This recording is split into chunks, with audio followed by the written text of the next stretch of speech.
नमस्ते बच्चों, आज हम सीखेंगे परिवेशिका कक्षा में व्याकरण की जो पुस्तक है उसके बारे में कुछ ज्ञान हम प्राप्त करेंगे। व्याकरण अध्ययन करने से पहले कुछ ऐसे शब्द हैं जिनको जानना हमारे लिए बहुत ही जरूरी हो जाता है। अगर हम इन शब्दों को अच्छी तरह से समझ लेते हैं तो व्याकरण को समझना हमारे लिए बहुत ही सरल हो जाएगा और हमें आसानी से सूत्र की वृत्ति या सिद्धि निर्माण में जो शब्द आते हैं उनको समझने में हमें बहुत ही आसानी होगी। अगर आप भी व्याकरण पढ़ते हैं तो आप भी ये शब्द सीख लीजिए, जिससे व्याकरण पढ़ना बहुत ही सरल हो जाएगा और आप आसानी से व्याकरण पढ़ सकते हैं। चलो, ऐसे शब्दों के बारे में हम आज यहाँ पर व्याकरण की कक्षा के अंदर चर्चा करेंगे। ऐसे ही कुछ शब्द मैं आपको बताने वाला हूँ, उनके अर्थ भी बताने वाला हूँ, जिससे हमें बहुत ही सरलता से व्याकरण को हम पढ़ सकें। चलो, ऐसे कुछ व्यवहारिक शब्द जिसे हम कह सकते हैं कि ऐसे कुछ मुख्य शब्द जिनके बारे में हम आज की क्लास में पढ़ेंगे, जो बार बार सूत्रों के अंदर उनका आना जाना रहता है, सिद्धियों के निर्माण में भी आना जाना रहता है, जिससे हम बार बार उनके उच्चारण या समझने में कंफ्यूजन होते हैं। तो ऐसे ही शब्दों के बारे में हम आज की क्लास जो कक्षा है वो शुरू करते हैं। सबसे पहले शब्द जो आता है इसके अंदर, जो हमें बार बार जो है कंफ्यूजन करता है, इसमें आएगा एक तो अच और हल।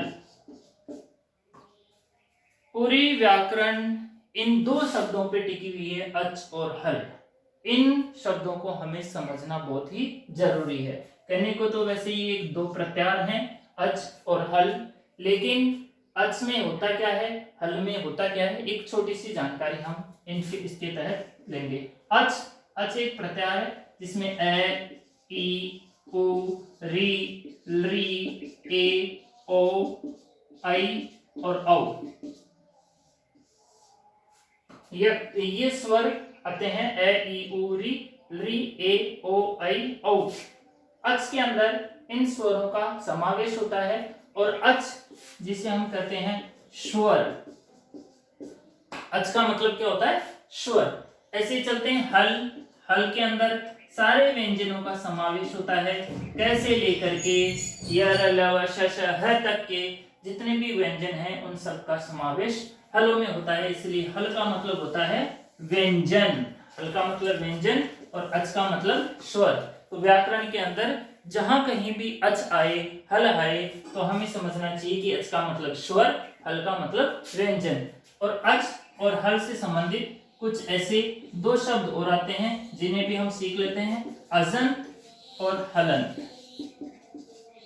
इन दो शब्दों का भी प्रयोग व्याकरण के अंदर काफी जगह किया गया है और बहुत बार इनका प्रयोग होता है कि अजंत और हलंत। इनका क्या मतलब होता है? अजंत और हलंत, आजादी भी होता है, एक आजादी, हलादी, ठीक है। अजंत का मतलब हो स्वर हो अंत में, ऐसे शब्द जिनके अंत में क्या हो? स्वर हो। और आजादी स्वर हो शुरू में, ऐसे शब्द जिनके शुरू में जो है स्वर हो वो कहेंगे आजादी, ऐसे शब्द जिनके अंत में स्वर हो वो कहेंगे अजंत। और ऐसे ही व्यंजन का, हलंत का तो आप समझ ही गए होंगे। हलंत का मतलब व्यंजन हो अंत में, और हलादी का मतलब व्यंजन हो शुरू में।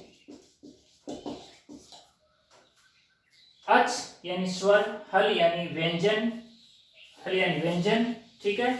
और अजंत का मतलब होता है स्वर हो शुरू में, ऐसे शब्द जिनके शुरू में स्वर हो। आजादी ऐसे शब्द जिसके अंत में स्वर हो। हलंत का मतलब होता है ऐसे शब्द जिनके शुरू में व्यंजन हो। हलादी का मतलब होता है ऐसे शब्द जिनके शुरू में व्यंजन हो।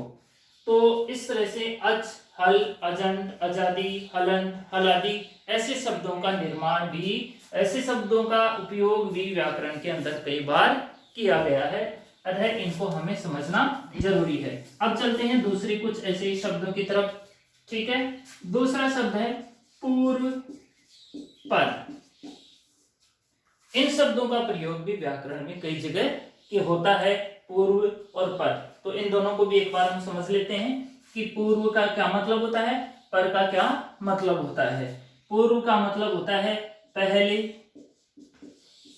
और पर का मतलब होता है बाद, या हम इसे कह सकते हैं कि पहले वाला या बाद वाला, इस तरह से भी हम कह सकते हैं। इसमें भी ऐसे कई शब्द बनते हैं जैसे पूर्व रूप और पर रूप।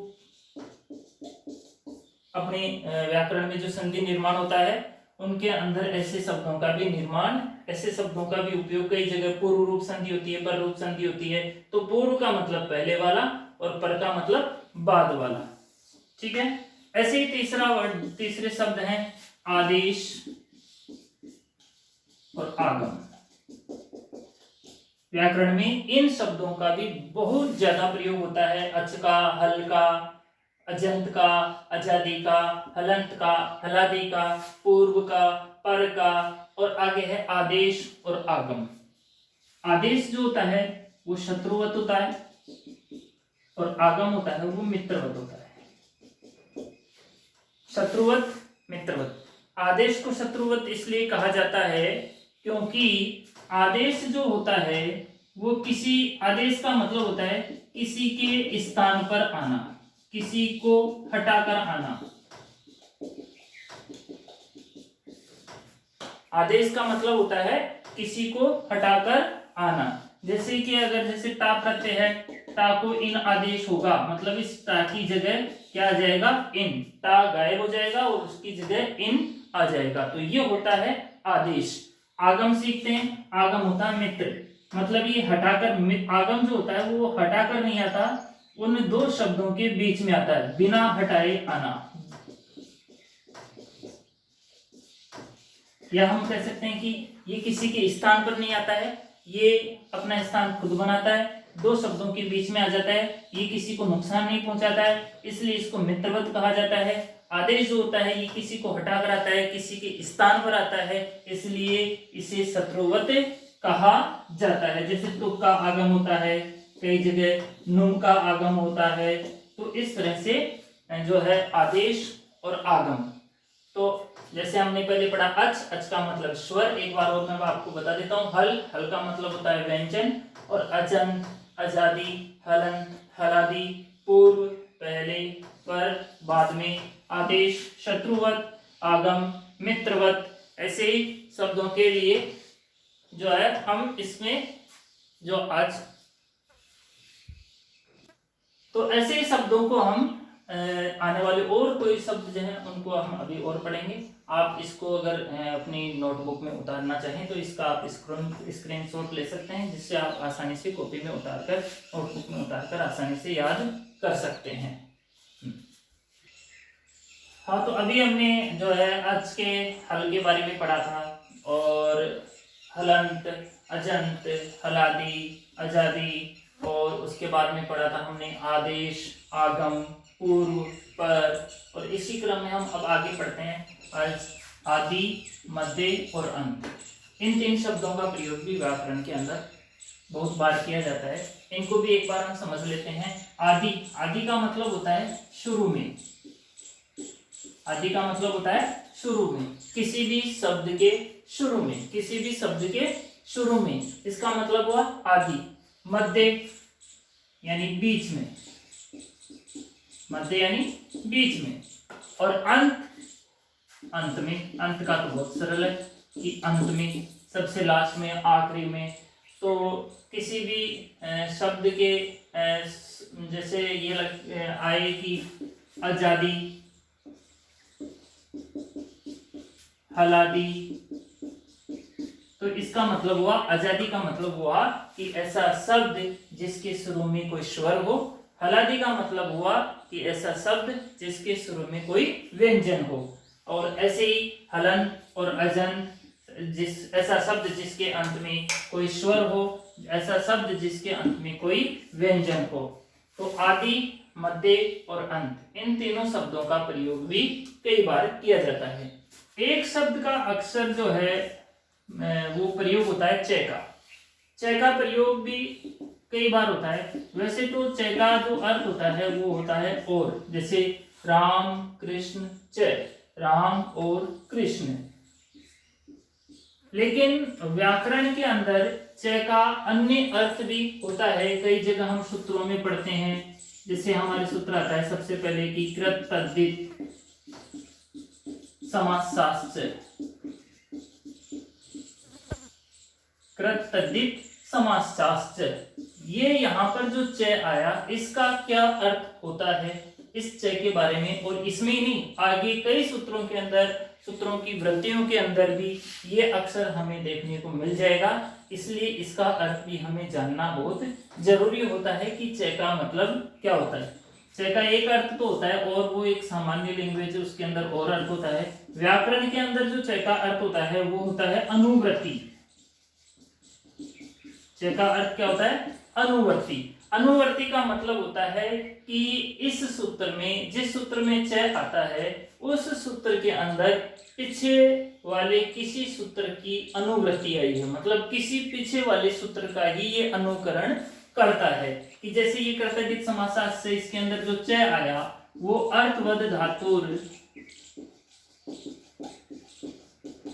रे प्रत्यय प्रातिपदिकम वाला जो सूत्र था उसकी अनुवृत्ति, मतलब जो कार्य अर्थवद धातु रे प्रत्यय प्रातिपदिकम करता है वही कार्य कृतधिक समासशास्त्र करेगा, मतलब इसका ये अनुकरण करेगा, इसकी ही ये अनुवृत्ति आएगी। ये प्रातिपदिक संज्ञा करता है तो ये भी प्रातिपदिक संज्ञा करेगा। ठीक है, आदि मध्य अंत, आदि शुरू में, मध्य बीच में, अंत सबसे आखिरी में, अजादि हलादि। च वैसे तो च का अर्थ और होता है, लेकिन च जैसे इस व्याकरण के अंदर च का प्रयोग अगर कहीं पे होता है तो उसका मतलब होता है अनुवृत्ति, किसी सूत्र की पीछे वाले सूत्र का अनुकरण करना। ऐसे यथाकित, नित, टित, ऐसे कई शब्दों को हम व्याकरण के अंदर देखते हैं। इन शब्दों को भी एक बार मैं आपको बता देता हूं। देखो, कित, नित, ऐसे अगर शब्द किसी सूत्र में या सूत्र की वृत्ति में कंडीशन के लिए अगर आते हैं तो हमें कित का और नित का, टित का, ऐसे और भी शब्द हो सकते हैं। इसका अर्थ हमें समझना है, बहुत ही सरल है।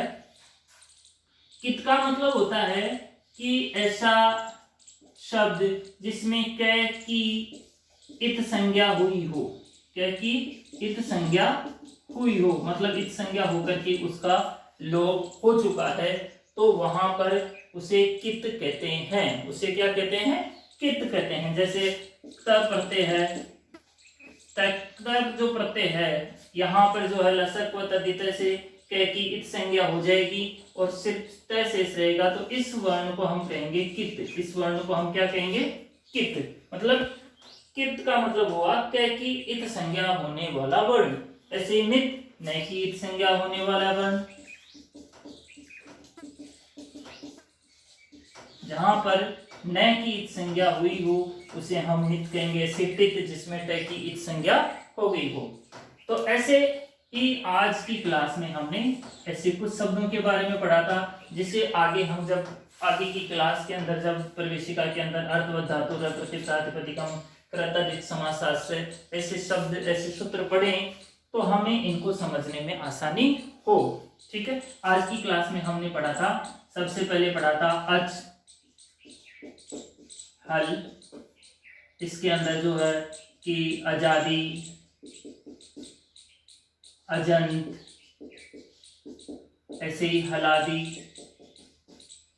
हलंत। फिर हमने पढ़ा था पूर्व, पर, इनसे जैसे पूर्व रूप संधि होती है तो पूर्व रूप का मतलब क्या होता है, पर रूप संधि होती है तो पर रूप का क्या मतलब होता है। कई बार सूत्रों के अंदर इन शब्दों का प्रयोग हुआ है। आगम, आदेश, आगम और आदेश का प्रयोग भी कई बार होता है। तो आगम का क्या मतलब होता है और आदेश का क्या मतलब होता है।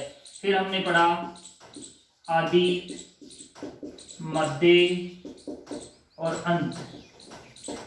उसके बाद हमने पढ़ा च, फिर कित, नित। तो ये आप एक बार इनका स्क्रीनशॉट ले लें, आप अपनी नोटबुक में उतार सकते हैं, इनको आसानी से याद भी कर सकते हैं, इनके अर्थ भी जान सकते हैं। तो आज की क्लास में हमने पढ़ा था इन शब्दों के बारे में। आई होप, मुझे आशा है आप इनको अच्छी तरह से याद कर लेंगे। और अगली क्लास जब हम अर्थवद धातु प्रत्यय प्रातिपदिकम और कृतधिक समासशास्त्र सूत्र के साथ शुरू करेंगे तो इन शब्दों को हमें बार बार नहीं समझाना पड़े। थैंक यू, धन्यवाद।